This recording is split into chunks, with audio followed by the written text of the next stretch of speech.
सबसे पहले जिला पत्र संघ का हार्दिक आभार। इस प्रेस वार्ता में हमारे लोकप्रिय पूर्व विधायक आदरणीय घाटिया जी, पूर्व प्रधान राधा जी, पूर्व प्रधान लक्ष्मण जी कोटेड़ जी और तमाम सरपंच साथी और मेरे कार्यकर्ता और पत्रकार संघ के सभी साथियों, आज प्रेस वार्ता बुलाने का मकसद हमारा ये था कि विधानसभा चुनाव 2023 जब से हमारी पार्टी ने ये प्रभारी भेजना और पार्टी की कार्यक्रम को तैयारी को लेकर तमाम प्रभारी यहाँ आए, देश लेवल के आए, राज्य लेवल के आए, जिले स्तर पे आए और हम लगभग 24 कार्यकर्ताओं ने दावेदारी पेश करी और सभी कार्यकर्ताओं की उम्मीद थी कि हमें मौका मिलेगा।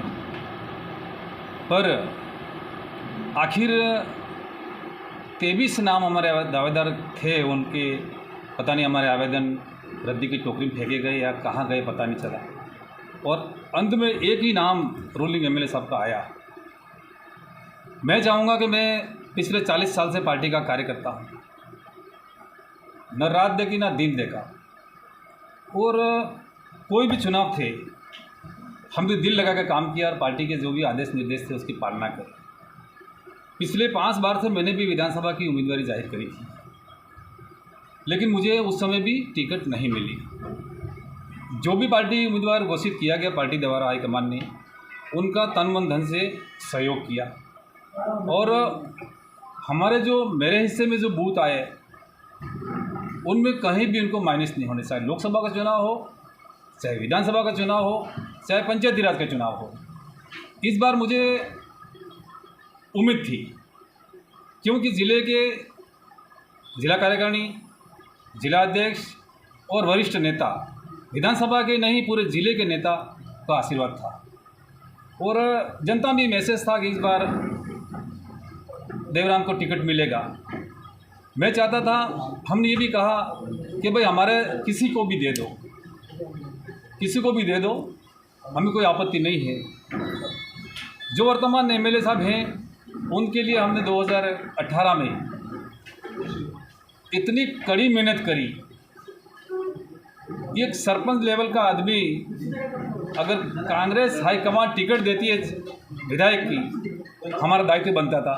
हम वरिष्ठ में आते ही तो हमने तन मन से फील्ड में लग गए और हमारे सभी समाजों से निवेदन किया कि हमारे डूंगरपुर के जो विधायक प्रत्याशी हैं उनको भारी मतों से जिताना और जीते। डूंगरपुर जिले की एक ही ऐसी विधानसभा रही कि हमने 28,000 वोटों से उनको विजय किया। हम सोच रहे थे कि हम सबको लेके चलेंगे और पार्टी की रीति नीति के साथ में काम करेंगे, वरिष्ठों को साथ में लेकर चलेंगे, युवाओं को साथ में लेकर चलेंगे, जो भी हमारा 36 कौम है उन सबको साथ में लेकर चलेंगे। लेकिन 5-6 महीना ठीक ठीक चला और पिछले 4 साल से तो हमें तो बिल्कुल दरकिनार कर दिया और पंचायत समिति में भी हमारे कर्मचारी अधिकारियों को भी इधर उधर करने का पूरा प्रयास किया। फिर भी मैं नहीं बोला, एमएलए हैं, सरकार हमारी है, करते रहेंगे, राज चलता रहेगा, प्रशासन अपना काम करेगा, राज अपना काम करेगा। वहाँ पर मुझे कोई विरोध नहीं है। आज जब टिकट हमको नहीं मिली तो मैं सोच रहा हूँ कि 40 साल काम करने के बाद भी यदि मेरे जैसे कार्यकर्ताओं को तवज्जो नहीं मिलेगा तो आने वाली पीढ़ी को कौन तवज्जो देगा। जो कार्य करता है, किसी भी दल का व्यक्ति हो, किसी भी दल का कार्यकर्ता हो, उसके अंदर कुछ उम्मीदें होती है, कुछ आशाएं होती है कि आज नहीं तो कल मुझे भी भविष्य में कुछ नेता बनने का अवसर मिलेगा। लेकिन इस हिसाब से देखा जाए तो आने वाले समय में कार्यकर्ताओं को कोई महत्व नहीं मिलेगा, ऐसा मैं मानता हूँ। तो मैं चाहूँगा कि आज जो भी है, अब जनता के बीच में जाने के अलावा मेरे पास कोई रास्ता बचा नहीं और मैं जाऊंगा जनता 36 कौमों की जनता के पास में जाऊंगा, बुद्धिजीवियों के पास में जाऊंगा, बड़ों का आशीर्वाद लूँगा और चुनाव मैदान में उतरने का मैं मानस बना चुका हूं और उतरूंगा। आप आगे लड़ने की मंशा जाहिर कर? बागी लड़ने की मंशा मेरे कभी नहीं थी, मैंने कभी मेरे सपनों में भी नहीं सोचा था। लेकिन आखिर मैं 60 साल का हो गया, 61 साल का हो गया और 40 साल तक मैं काम कर रहा हूँ, तो मुझे मौका कब मिलेगा? या तो पहले से मुझे मांग नहीं करनी थी। और सब लोगों ने, सभी हमारे नेताओं ने, हमारे प्रभारियों ने कहा कि सर्वे के अनुसार नाम आ जाएगा, आपको बुला लिया जाएगा। और टिकट देनी थी वर्तमान एमएलए को, तो इतने सारे कार्यकर्ताओं को हेरेस किया, दौड़ाया गया, गाड़ी घोड़े लेके गए, माला और फूल और सबको नमस्ते किया और आखिर टिकट उनको ही मिली। तो मैं सोचता हूँ ये टिकट पहले से फाइनल थी, लेकिन यहाँ पर नारे लगाने के लिए और पार्टी के तैयारी के लिए हमको इकट्ठे किया गया, पार्टी की मजबूती के लिए इकट्ठा किया गया और टिकट देनी थी, वही देनी थी, उनका तय था, वही काम उन्होंने किया। बाकी कार्यकर्ताओं को कोई तवज्जो नहीं दिया, हमारे उम्मीदवारों को कोई तवज्जो नहीं दिया और हमारे आवेदन भी कहाँ गए, किसके पास गए, और पार्टी ने हमको पूछा तक नहीं है। पार्टी ने हमको पूछा तक नहीं, भाई गणेश जी घोघरा को टिकट देंगे तो क्या आप सहयोग करोगे? आपको मिली नहीं मिली तो क्या करोगे? पार्टी का काम करोगे? और आपको मिली तो कैसे चुनाव जीतोगे? यहाँ तक किसी नेताओं ने, हमारे राष्ट्रीय लेवल के प्रभारियों ने, राज्य लेवल के प्रभारियों ने हमसे नहीं पूछा गया। और किसी उम्मीदवार को पूछा है तो वो बताएंगे। आपके समर्थन में कौन कौन है? आप अगर बागी लड़ रहे हैं, नेता लड़ना चाह रहे हैं, आपके समर्थन में संगठन से या वरिष्ठ कार्यकर्ताओं में कौन कौन आता है? देखो, मैं किसी वरिष्ठ कार्यकर्ताओं का या समर्थकों का अभी नाम नहीं लूँगा। मुझे पता है कि मुझे कहाँ से सहयोग मिलेगा और कौन मेरा सहयोग करेगा, सब मुझे पता है। इसलिए मैं किसी व्यक्ति का नाम लेके उसको किसी निशाने पे नहीं लेना चाहूँगा। मुझे विश्वास है कि आम जन 36 कौम अपने साथ रहे। अभी तो विरोध दर्ज कराया क्या आपने? इसको लेकर विरोध अब टिकट ही फाइनल कर दी और मैं विरोध दर्ज कराने जाऊँ, मेरे पास समय नहीं है। हमें समय हमारे पास बहुत कम है, हमें जनता के बीच में जाना है। अब विरोध में अगर दर्ज कराने जाऊँगा तो सुनने वाला कौन है? अभी आपने कहा था कि मुझसे पूछा ही नहीं गया, हमसे राय नहीं ली गई या हमारा विश्वास हासिल नहीं किया पार्टी ने। क्या वापस अगर अब पार्टी आती है तो क्या आप मान जाएंगे? पार्टी अब क्या आएगी साहब? पार्टी अब चुनाव में लगी, पार्टी के पास समय कहाँ है और पार्टी आए। हम चाहते हैं कि अभी भी मौका है, नामांकन 30 तारीख को भरने हैं, अभी भी टिकट को चेंज किया जाए। किसी मेरे को नहीं दे, कोई बात नहीं, वरिष्ठ बैठे हुए हैं, इनको भी दे दिया जाए। लेकिन ये हमारे विधायक खरे नहीं उतरे, इसलिए हमें कार्यकर्ताओं में थोड़ी नाराज़गी है। इसलिए हम चाहते थे कि किसी और कार्यकर्ताओं को, नेताओं को मौका दिया जाए था हमारा। इस्तीफा लेके आप चुनाव मैदान में आएंगे या सीधे आएंगे पार्टी से? हम सीधे आएंगे। ऐसा है कि निर्दलीय चुनाव कौन नहीं लड़ा? पूरे देश में कौन नहीं लड़ा है? रमीला जी खड़िया चुनाव नहीं लड़ी क्या? वो एमएलए बन के सरकार में नहीं गई क्या?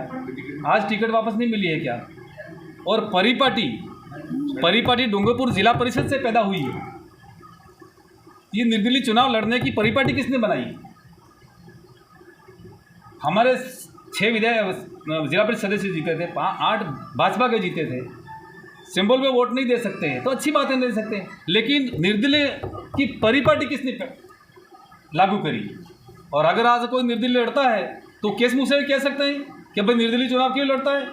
इसका मतलब निर्दलीय लड़ने के लिए आपको पार्टी के अंदर के लोगों का पूरा सहयोग है?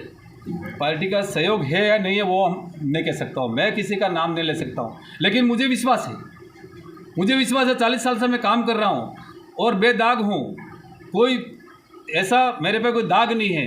और जनता, आज समय आया है कि देवराम रौत क्या चीज़ है, उसका मूल्यांकन करने के लिए जनता तैयार है। किसी और को टिकट देते हैं अभी भी और आपको नहीं दे तो आप दिल लगा के खुश होकर जीता के दे दूंगा कांग्रेस को। अगर आज भी मौका देता किसी भी नेताओं को, या राधा देवी घाटिया महिला को अगर देते हैं तो भी तैयार हूँ। बोलो, पार्टी से बगावत मानी जाएगी ये? देखो रास्ता क्या हमारे पास में, कोई बचा है क्या?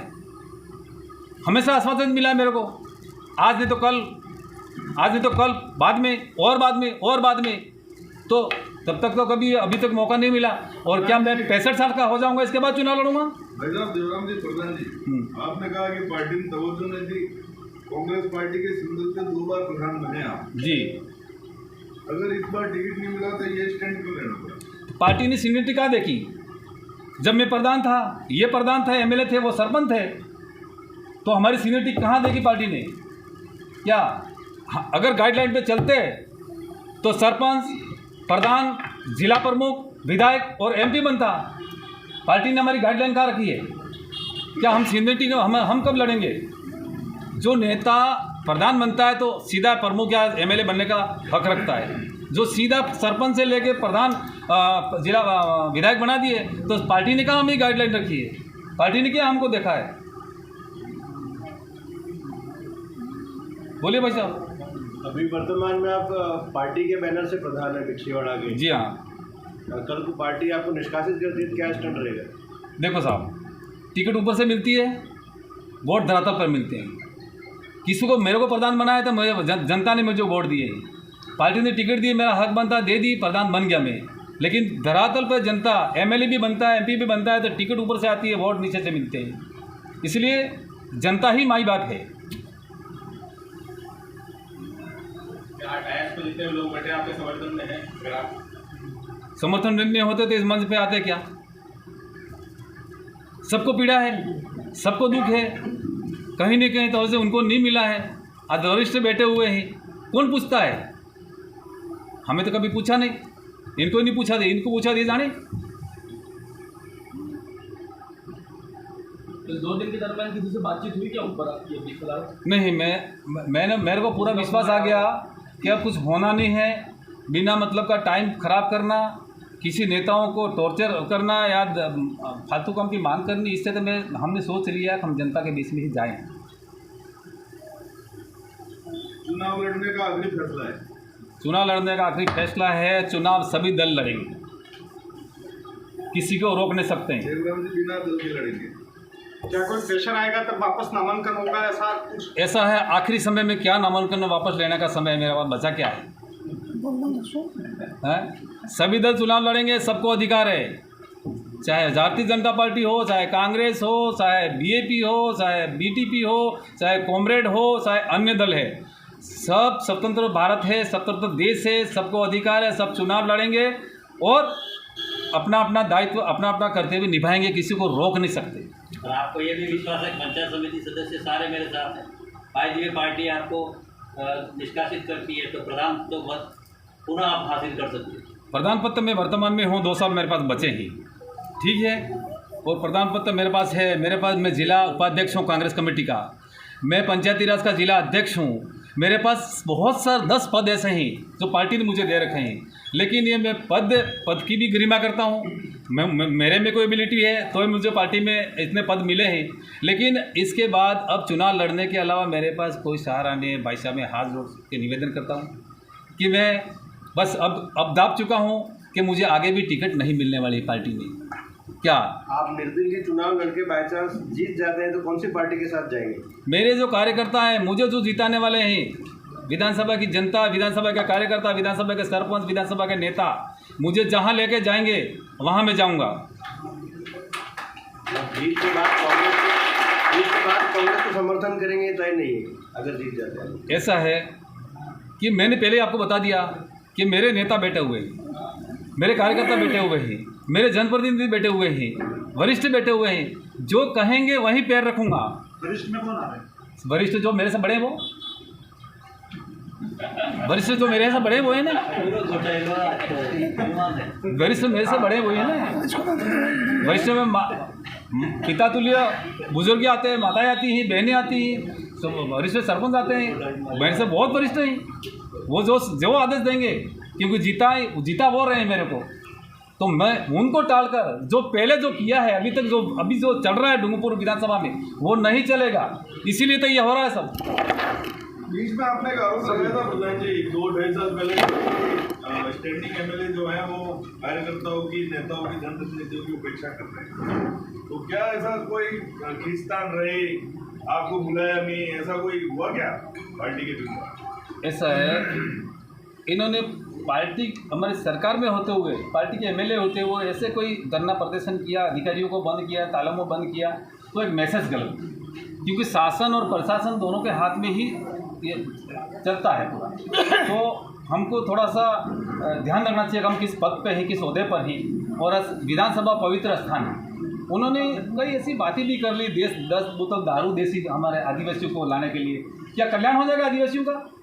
70% भक्त लोग हैं आदिवासी, सीताराम बोलते हैं। ऐसी बात नहीं है, इससे नहीं ये दारू वारू बांट के जनता आगे नहीं बढ़ सकती हमारी। तो इस समाज की मैसेज गलत जाता है ना क्या? एमएलए साहब सभी आपको नमस्कार।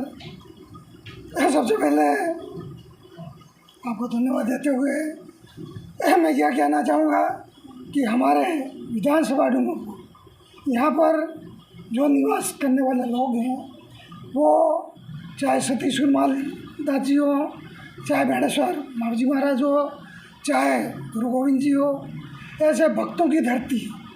और यहाँ पर दारू की बात करना, हम हमेशा कम से कम 40 साल 50 साल से हमारे पिताजी भी भगत थे, हम भी भगत हैं। दारू के लिए हम लड़ाई लड़ते हैं कि दारू नहीं पिए, नशा नहीं करें, सभी सुखी रहें। ये हमारी योजना थी और इसी के तहत मैं स्कूल में पढ़ता था और 1972 में कांग्रेस का झंडा थामा। उस वक्त मेरी उम्र नहीं थी, 10वीं की परीक्षा दी थी। मोहनलाल जी सुखाड़िया मुख्यमंत्री थे। उसके बाद में जैसे ही मेरे वोटर में नाम आया 1977 में, तो पहला वोट हमारा खराब हुआ, क्योंकि उस वक्त जनता दल बन गई थी, तो उस वक्त हार का मुंह देखना पड़ा। पर हमने उसके बाद में क्रमशः प्रचार किया और लोगों में भक्ति भाव फैलाया, लोगों को सुरक्षित रहने का कहा। और आज मैं 15 साल सरपंच रहा, 10 साल प्रधान रहा, एमएलए रहा, लेकिन कभी यह मौका नहीं आया कि आदिवासी, कलाल, ओबीसी, राजपूत ऐसी नौबत कभी नहीं आई। और आज ये नौबत क्यों आती है? मैं आज देवराम जी के साथ में आया हूँ और इसलिए आया हूँ कि जहाँ हक न मिले वहाँ विरोध भी होना चाहिए। इसलिए होना चाहिए कि मैंने जब 1972 से कांग्रेस में पैर रखा और मैं लगातार जीतता गया, लेकिन 1913 में कांग्रेस की बागी उम्मीदवार होने के नाते मैं 3000 वोटों से हार गया। तो मेरे साथ कांग्रेस ने अनजस्टिस की। जब 50,000 वोटों से जो लोग हारे, इनको टिकट दी गई और मैं 3000 वोटों से हारा, मेरी टिकट काटी गई। फिर भी कांग्रेस का जब मेरे पे दबाव आया, आपको प्रचार करना है, गणेश गोगरा को साथ में लेके चलो और गाँवों का विकास करो। गणेश गोगरा का आज मैं आपको खुला चैलेंज करता हूँ कि 5 साल में गणेश गोगरा का एक दिन मेरे मोबाइल पर कॉल आया हो तो उसको दिखवा के देखो, फिर आप महसूस करो कि एमएलए कैसा है। जब मेरे को एमएलए बात नहीं करता, प्रधानों को नहीं करता, सरपंचों को नहीं करता, आम जनता को नहीं करता और मेरे को कहता है कि मेरा पीए बेटा आप जाके बात करो। अरे मैं एमएलए रहा हुआ आदमी, इसके पीए से क्या बात करूँगा? और कांग्रेस पार्टी को मैं ये कहना चाहता हूँ कि उन्होंने अनदेखी की है, ये तो निश्चित है। यदि लाल शंकर घाटिया 68 साल का हो गया, कोई दुविधा हो सकती है, तो देवराम प्रधान था। देवराम योग्य नहीं है तो लक्ष्मण कोटेड़ प्रधान है, और लक्ष्मण कोटेड़ भी अयोग्य है तो महिला राधा देवी घाटिया भी प्रधान है। और मान लो इसमें भी एक योग्यता नहीं है तो लाल शंकर बनवाड़ा है। ऐसे ऐसे 25 आदमियों ने फार्म भरे, फिर भी किसी की ओर नहीं देखा। और एक ही बात कही कि सर्वे में जो नाम आए, सर्वे में जो नाम आए। तो सर्वे ऐसा कैसा सर्वे जो लोगों को साथ लेके नहीं चलता, किसी से बात नहीं करता और एक दूसरे को लड़ाने का काम करता है। ऐसे आदमी को टिकट दी तो हम लोगों को ये वैसा ही मारेगा, तो फिर हमें शहीद होने में क्या दिक्कत है? बताएं आप पत्रकार, और आप लोगों से अच्छा सलूक रहा हो तो आप बताएं कि घाटिया जी आप गलत कह रहे हैं। मैं आपको ये कहता हूँ कि ये कहता ज़रूर है कि मैं 36 कौमों का मालिक है। कौन से 36 कौम उसके साथ में है, हमें बताएं तो करें। आज टिकट मिली, टिकट मिलने के बाद में पत्रकार बंधु हमारा एक हिसाब किताब होता है कि जैसे टिकट मिलती है अध्यक्ष को बात करते हैं, पूरे संगठन को बात करते हैं, पूरे क्षेत्र में बात करते हैं और फिर सबको बुला के माला पहनाते हैं, सम्मान करते हैं।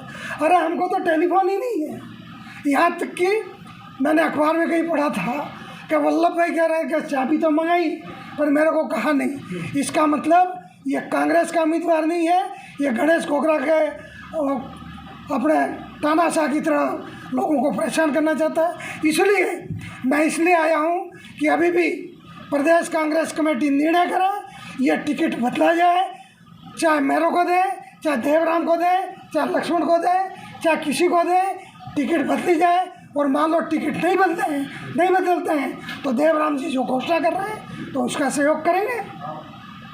मरने से तो अच्छा है शहीद होना क्या करता है। इसलिए हम यदि टिकट नहीं बदली तो निश्चित दिल खोल के देवराम के साथ हैं, लड़ेंगे। हार जीत होती रहती है। जिस आदमी को हमने जिताया वो आज हमको नहीं काटता है। तो मैं आपको बताऊं कि गणेश गोगरा कुछ भी नहीं था, एक मामूली छड़क छाप आदमी था। मैंने 12 हेडपम्प दिए और उसको सतीराम टुकड़ा सरपंच बनाया और इसी प्रकार मैं खर्चा करता रहा, यूथ कांग्रेस का अध्यक्ष बनाया। और आज हमको ही ये कहता है कि कौन है कांग्रेस, कहाँ है कांग्रेस। और हमको कभी कभी ये कहता है कि मैं नहीं होता तो कांग्रेस नहीं होती। तो इसका जन्म हुआ है वो आपको मालूम है, मैं नहीं जाना चाहता। लेकिन जब हम कांग्रेस में आए तब गणेश गोगरा का जन्म नहीं हुआ था, ये हम दावे से कह सकते हैं। और जिन आदमियों को कांग्रेस संभाली है उसको वो कांग्रेस से बाहर का रास्ता दिखा है। इससे बढ़िया है कि हम भी उसको बाहर का रास्ता दिखाएं, यही मैं कहना चाहता हूँ। और आप ही अच्छा मैसेज भेजें कि कांग्रेस के साथ गणेश गोगरा की बिल्कुल 36 का आंकड़ा है। वो पुराने कांग्रेसियों को और सरपंचों को और पंचायत समिति सदस्यों को देखना तक नहीं चाहता। हमारे लक्ष्मण जी आपसे बात करेंगे। आज मैं एक ही बात कहना चाहूँगा कि गणेश गोगरा जब से बना है न संगठन को काटा है, न किसी भी नेता को नहीं। इसका व्यक्तिगत है, व्यक्तिगत 50-100 लड़के लेके और इसका व्यक्तिगत कांग्रेस करती है, उसका संगठन से कोई लेना देना नहीं है।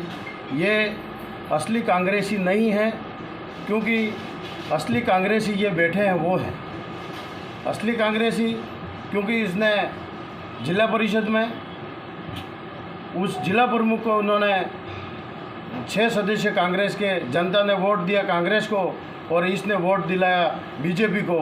इसलिए ये आदमी कांग्रेस का असली कांग्रेसी नहीं है। असली कांग्रेस जो बैठे हैं वो हम हैं। इस तरह से कांग्रेस को नहीं काट के ऊपर वालों ने हमारे साथ भी धोखा किया है, क्योंकि इनको पता था कि यहाँ पे संगठन को भाई 5 साल से इन्हें नहीं पूछा। ये हमने सबने अवगत करा दिया, प्रभारी आए थे उनको अवगत करा दिया और हमने जाके सीएम साहब को भी कहा कि गणेश गोगरा संगठन को नहीं कर रहा है, बिना संगठन के चल रहा है। और फिर भी उन्होंने टिकट दी। हम चाहते हैं कि अभी टिकट बदल ली जाए, नहीं बदली गई तो देवराम रोध डूंगरपुर विधानसभा से 36 कौमों के साथ लेकर चुनाव लड़ेगा और इसको हम जी जान लगा के जिताएंगे।